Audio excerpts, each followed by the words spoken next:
आज हम आपके लिए बहुत ही ज़्यादा खास वीडियो को लेकर के आए हैं जो आपके शरीर की सभी बीमारियों को जड़ से ख़त्म कर देगा।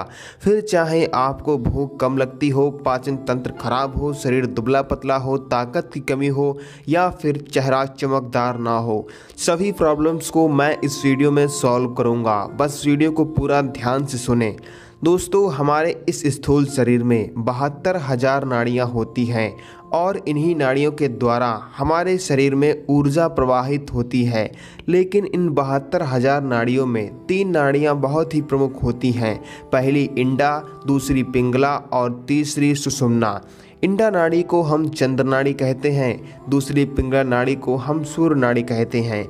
यह तीनों नाड़ियाँ हमारे मेरुदंड से जुड़ी हुई होती हैं। इंडा नाड़ी मेरुदंड की बाईं तरफ होती है और पिंगला दाहिनी तरफ, और मेरुदंड की हड्डी के भीतर सुषुम्ना नाड़ी मौजूद होती है। हमें इसी नाड़ी को एक्टिवेट करना है, लेकिन उससे पहले मैं आपको बता दूं कि यह तीनों नाड़ियां हमारी नाक के पास जाकर मिलती हैं। पिंगला नाक की दाईं तरफ और इंडा नाक की बाईं तरफ होती है। जब हमारी नाक के दोनों स्वर एक साथ चलते हैं, अर्थात नाक के छिद्रों से साफ हवा का आवागमन हो, तो फिर ऐसी कंडीशन में हमारी सुषुम्ना नाड़ी में ऊर्जा प्रवाहित होने लगती है। इसी सुषुम्ना नाड़ी में अदृश्य रूप में सप्त चक्र विराजमान होते हैं और इसी नाड़ी में कुंडली शक्ति का निवास स्थान होता है जो सुषुप्ति अवस्था में रहती है।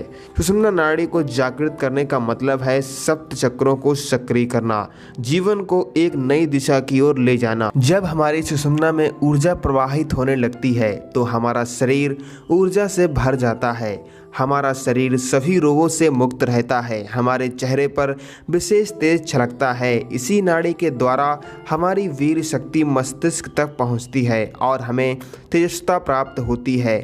हमारे प्राचीन ऋषि मुनि इसी नाड़ी को एक्टिव कर सिद्ध पुरुष बन जाते थे। इस नाड़ी के जागरण से ब्रह्मचर्य के मार्ग पर चलना सरल हो जाता है। इस नाड़ी के प्रभाव से हमारा अंतःकरण निर्मल व हमारा मन शांत होता चला जाता है और हमारी चेतना जागृत हो जाती है।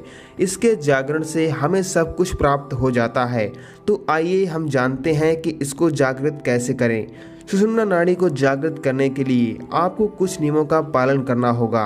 आपको नित्य प्राणायाम, ध्यान, व्यायाम और आसनों को करना होगा।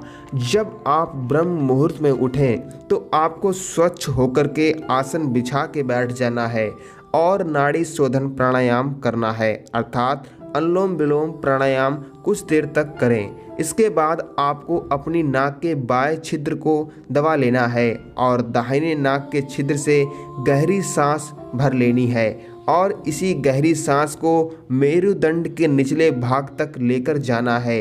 आपको ऐसी कल्पना करनी है कि हमारी सांस मेरुदंड के निचले हिस्से तक पहुंच गई है। अब आपको इसी स्थिति में कुछ समय तक सांस रोक कर रखनी है और बाएं छिद्र से फिर सांस छोड़ देनी है। अब आपको बाएं छिद्र से सांस लेनी है और वही क्रम अपनाना है। स्टार्टिंग में सांस को ज़्यादा देर तक अंदर रोक के ना रखें। अभ्यास के साथ श्वास की टाइमिंग बढ़ाएं। जब आपकी नासिका के दोनों स्वर सही से चालू हो जाएं, तब आपकी सुषुम्ना में ऊर्जा प्रवाहित होने लगती है। नित्य अभ्यास से यह सुषुम्ना पूर्ण रूप से एक्टिवेट हो जाएगी, लेकिन आपको इसके साथ साथ ध्यान आसन को भी करना होगा। ध्यान आप सुबह ब्रह्म मुहूर्त में करें। आसन के तौर पर आप सूर्य नमस्कार करें। अगर हो सके तो मयूरासन, धनुरासन, पश्चिमोत्तानासन, शीर्षासन, चक्रासन आप कर सकते हैं।